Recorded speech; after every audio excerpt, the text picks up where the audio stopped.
Take off your clothes. What? Don't hesitate. Hurry up.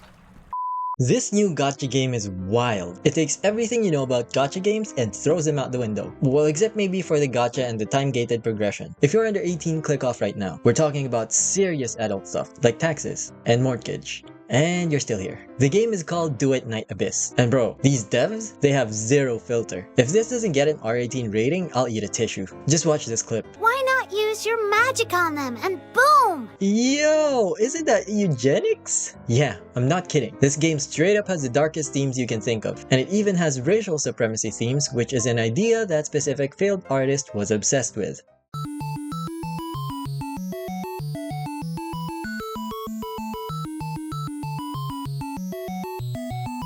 Keep in mind that the game is still in its first beta test, so everything I showcase here is subject to change and most likely will. But honestly, the story is already great. At first, you're given a choice between male and female MC as usual. But if you're thinking that this is just an aesthetic choice, then you're completely wrong. Both MCs are actually canon, and you're just picking which storyline you want to play through first. In this beta, we're forced to choose the female MC first and then the male later. But when the game launches, you're free to pick either one first. Basically, the female MC is the one with ominous powers trying to avoid the military's capture, and the male MC is the military captain looking to capture the girl. I'm not gonna spoil anything here since it's something I feel you should experience for yourself, but what I can say is that it does not shy away from showing you something that makes sense. For example, this scene.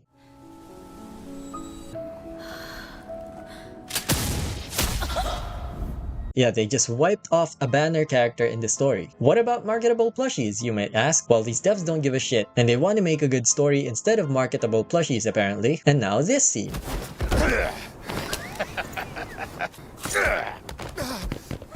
Not really that comparable.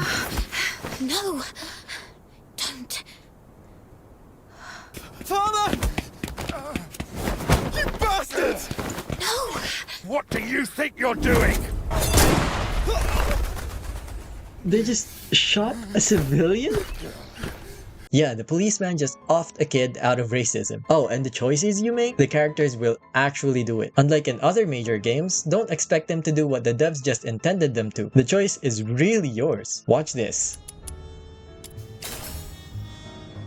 Ow!